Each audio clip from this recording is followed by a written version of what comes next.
Iniciamos o segundo bloco no programa Mente o Fato, aqui na TV Beltrão, conversando com o professor Enio Chiappetti, ele que é autor do livro que foi lançado recentemente, O Despertar da Consciência.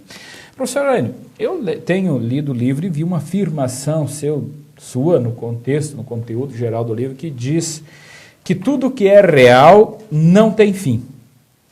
Mas ele não pode ser real enquanto durar. Por exemplo, o casamento, a vida, o amor pelas pessoas, ele não seria real enquanto dura? Isso depende da classificação que você queira dar para o que é real. A classificação que eu dou para o real é o verdadeiro. E o verdadeiro é imutável, é eterno. Sem princípio, sem meio e sem fim. É sempre aquilo que foi.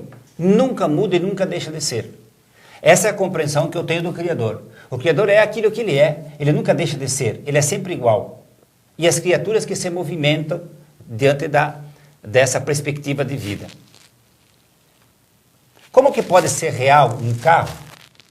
Sim. Se sofre um acidente, desmonta inteira, já se foi, deixou de existir.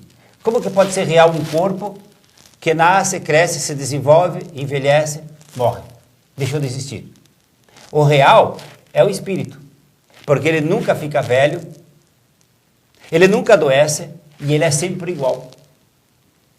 A vinda do espírito para o mundo ilusório é que é o segredo. Agora, Enio, nós aqui na nossa vida terrena, digamos assim, confundimos o real com o material, o palpável.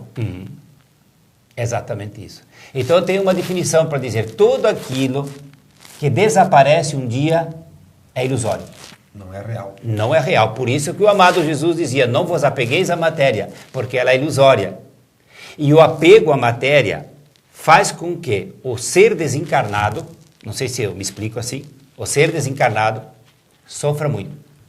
Agora, Enio, eu estava olhando aqui no teu livro, mais um capítulo, a vida extraterrena e o intelectualismo. Como é que você entende a questão da vida extraterrena? Nós somos seres únicos ou esse mundo é coabitado por outros seres que nós não vemos? Não, em absoluto, em absoluto. A Terra é formada de criaturas que vêm de diversas partes do cosmos. Da onde que vem o japonês? O coreano? O negro da África? Se nós tivéssemos nascido no mesmo tronco, como é que esse tronco ia dar mudas tão diferentes? Mas ele daí, quando você fala no japonês, você está se referindo àquilo que é o irreal, que é a matéria, ou seja, que é o corpo físico. Sim, ele é irreal porque ele é mutável, ele não é eterno, mas ele existe. E ele serve como o automóvel serve para nós fazer uma viagem, o corpo serve para fazer uma experiência. Então o corpo existe, ele está aqui. Mas você não pode, se você for amar o corpo, você vai sofrer. Se você for se apegar ao bem material, você vai perder ele inevitavelmente.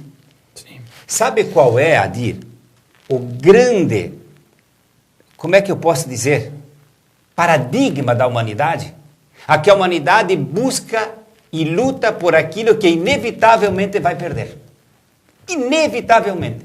Luta a vida inteira para depois perder tudo que conquistou. Se o ser humano aprendesse a amar a essência, viveria a eternidade. Seria deixar de ser apegado? Isso. Dinheiro, materiais e assim por diante? E ao corpo também, né? Isso. A Usar. matéria. Desfrutar da vida, ser feliz na vida, usufruir dessa ilusão a seu bel prazer, mas não se apegar a ela. Que, aliás, tu não leva nada, nem o corpo, Nem né? o corpo. Mas, professor, tem uma questão assim, que até eu sublinhei aqui no livro. A gente tem visto assim, a Igreja Católica, os evangélicos, enfim, os cristãos falando muito na questão do pecado, que precisa se arrepender dos pecados, não cometer pecados, os 7 pecados capitais. Mas no seu livro o senhor fala que o pecado não existe. Baseado em que o senhor coloca? O senhor é categórico em afirmar a não existência do pecado? Se existisse o pecado, então não existiria Deus. Porque todas as coisas que existem foram criadas por Deus. As que não foram criadas por Deus são ilusões humanas.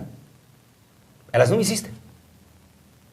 Se existisse o pecado, Seria uma arbitragem imposta pelo próprio Criador à sua criatura. Você, como pai, seria capaz de, antes mesmo de criar um filho, impor para ele uma penalidade? Eu creio que não. Sim. E todas as religiões são unânimes em afirmar que Deus é amor, bondade e misericórdia. Isso foi uma invenção humana. Mas diz que ele perdoa os pecados também. Perdoa, claro, porque é uma ilusão. Como não há de perdoar? Jesus disse, antes mesmo de tu ter feito isso que tu chamas de pecado, ele já te perdoou. Sim. Antes mesmo de tu executar esse trabalho, já está perdoado. Não existe pecado. Existe o erro. E o erro você corrige. O pecado é incorrigível. Então seria para a eternidade. O erro não. O erro é uma coisa que você rompeu e você liga de novo. O pecado não. E existe uma coisa muito mais grave que o pecado, que é a iniquidade. A iniquidade é uma espécie de pecado proposital, consciente, sabendo do estrago que vai fazer, e a pessoa executa isso. A iniquidade é terrível. Então, o pecado existe ou não existe? Não existe pecado. Existe o pecado o erro. faz parte da ilusão. Existe o erro. E o erro a gente pode corrigir, por isso que é perdoado. Enio, o prazer verdadeiro e o vício. O prazer verdadeiro e o vício. Viver a vida é você desfrutar do prazer, dos momentos dela, né? E o que vem a ser o vício? O vício é quando esse prazer deixa, ou esse hábito, melhor, deixa de ser um prazer e te escraviza. Tudo aquilo que escraviza o homem faz mal ao homem. Então, se você tomar uma cerveja e tu brinda com seus amigos uma taça de vinho e você é feliz ao brindar isso, está perfeito. Tu está desfrutando da vida. Mas quando essa bebida te toma, não é você que a toma, você é tomado por ela, porque ela que passa a dominar tua vida, então isso você passou a ser um escravo, deixou de ser amo. E isso é que eu me refiro quando eu falo que é pura ilusão. Não existe prazer nisso, existe escravidão nisso. Existe escravidão no cigarro, existe escravidão na droga, existe escravidão no sexo, existe escravidão em tudo isso que faz dos seres humanos marionetes. Marionetes, na mão daquelas ilusões que eles mesmos criaram.